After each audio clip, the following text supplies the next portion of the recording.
Faraway Wanderers, is a priest novel. This is an audiobook made by fans for other fans. Disclaimer. The main couple of the story is made up of two men.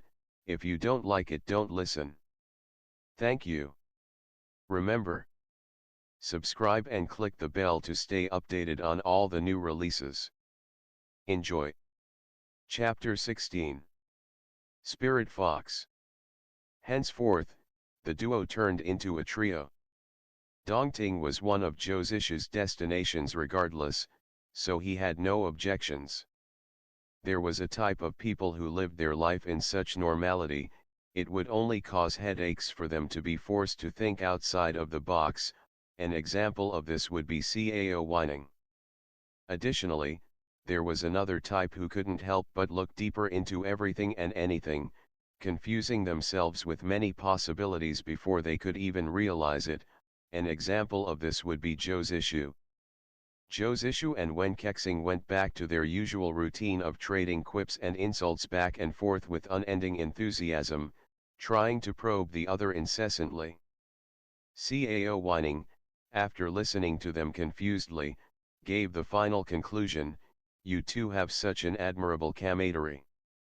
Ch16 shut up, glancing at CAO whining in complete silence.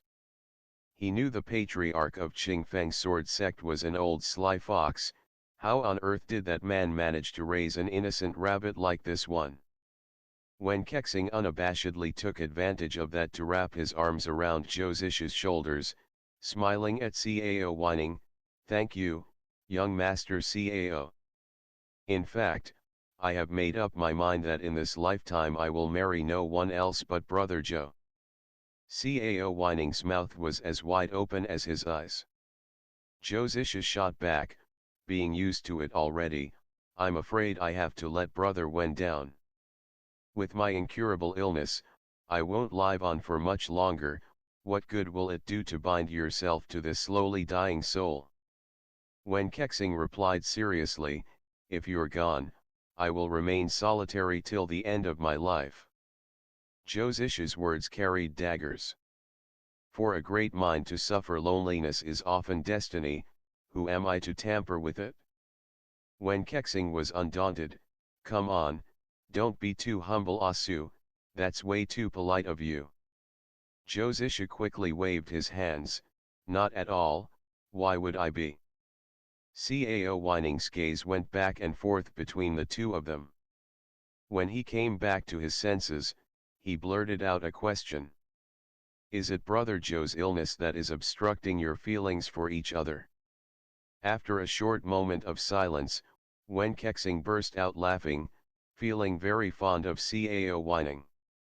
Ch16 coughed after a good while, removing Ch16's arms that were around his neck and replying with a solemn face, "Brother CAO need not think too much into it. The closest that I and Brother Wen can become is an estranged pair."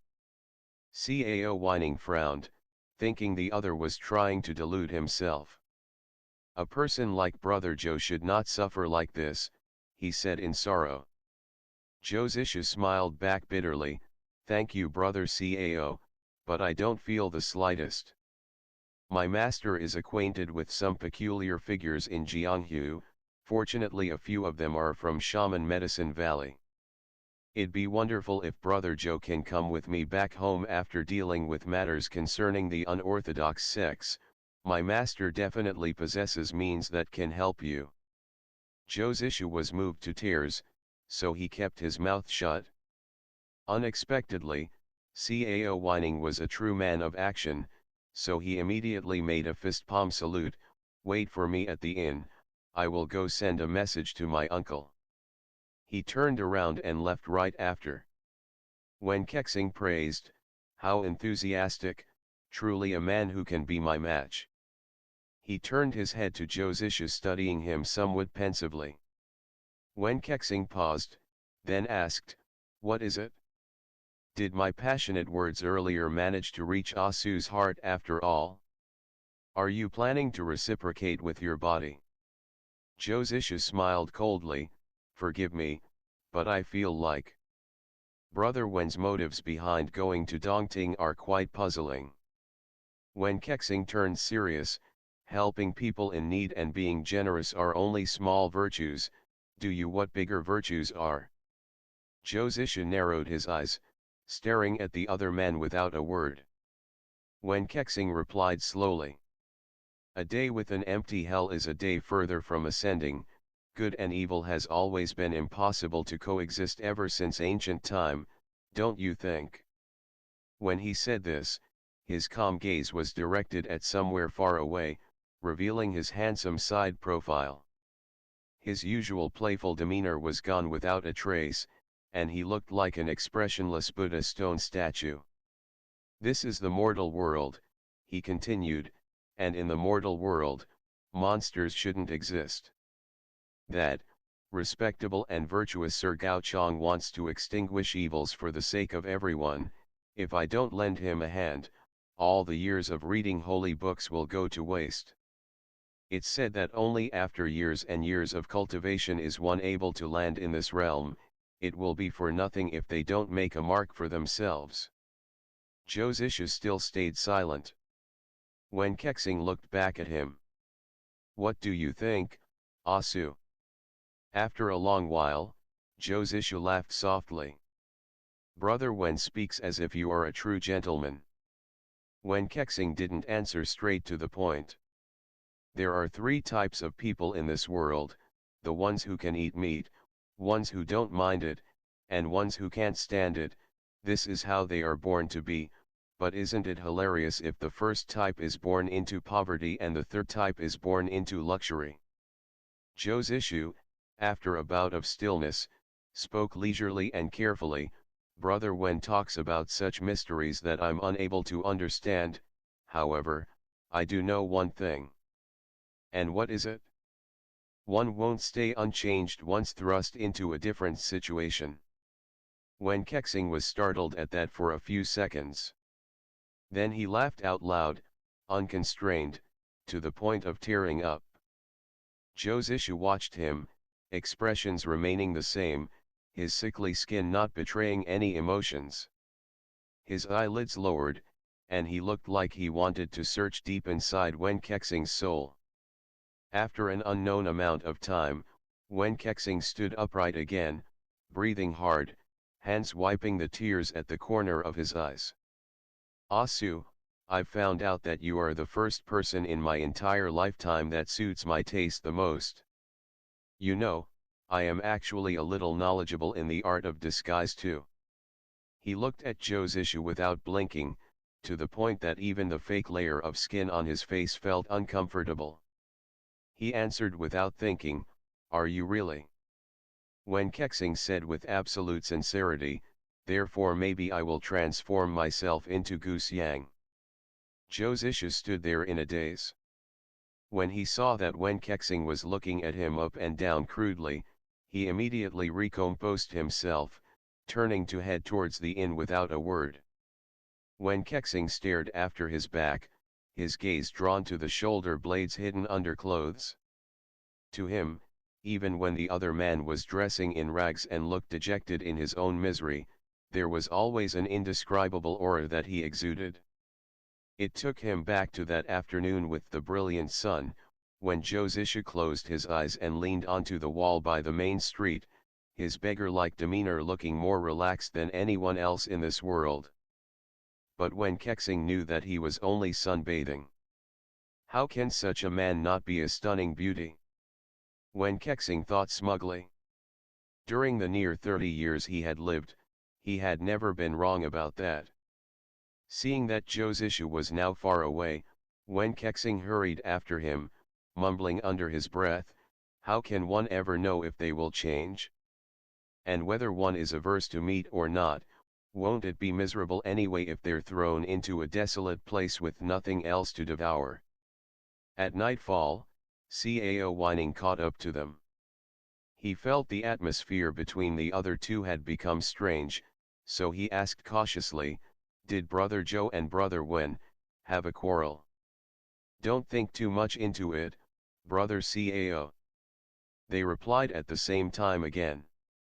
When Kexing narrowed his eyes at Zhou's issue, his gaze sharp and full of tease. Zhou's issue feigned ignorance. Cao whining scratched his head. Actually, I don't know how to word this, but yes, I have heard of such a thing before, but never in my life have I seen it with real men.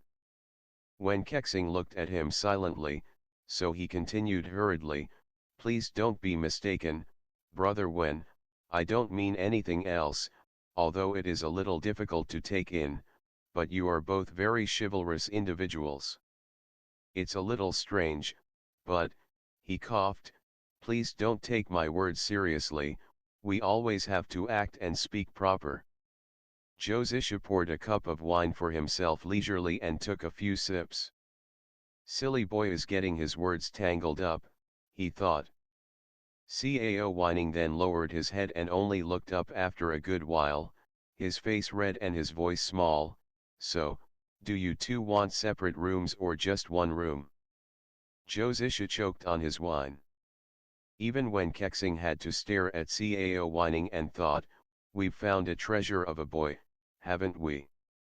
The atmosphere among the three turned weird, no one spoke, only Zhou's issue was making coughing sounds. But suddenly, there was a piercing scream from the upper floor, making the few guests downstairs raise their heads. They saw the waiter stumbled down like he had just seen a ghost, his voice quivering, Amour, murder. Cao Whining's face was all serious as he grabbed his sword and head upstairs. There was a pair of man and woman who did this at the same time, they dressed neatly and looked like brother and sister. There were always people who couldn't stop themselves from worrying about others' business. When Kexing kicked at Zhou's issue with his foot. Asu, won't you go check it out? Zhou's issue stood up and lowered his upper body, you first. When Kexing rushed upstairs. When he was passing by Zhou's issue, he suddenly slowed down and got closer, his voice low, if you spend the night with me, I will turn into Guxiang as you wish. I'm really honored, but I'd rather sleep in the stable. When Kexing clicked his tongue, glancing at the other, you're no fun. Zhou's issue followed close behind him. The moment they reached the second floor, the smell of blood was right in their face. The door to the room was wide open. Cao Whining stood there with a grave expression, turning to beckon the two forward once he saw them. You should come look at this person. Zhou's issue walked toward him and saw a man propped up by the bedpost, his clothes in a state of sloppiness, revealing his chest. On it was a black mark in the shape of a hand. His arms were cut off and thrown into a corner, blood splattering everywhere. The corpse's head lolled to one side, eyes unfocused, face pale. It was evident that he had been dead for a while. When Kexing was ohing and eyeing. This one looks like the thief who crashed into me the other day. Cao Whining also let out an ah, and looked closer at the dead body, his expression complicated. He also looks like the one who crashed into me. The two men who shared the same fate and had to rely on Zhou's issue for help stared at each other, feeling a deep sense of solidarity. Then they heard the girl beside them spoke, I know this person, he's Fang Buzzy, the nine-claw spirit fox. End of the chapter. Stay tuned for more BL.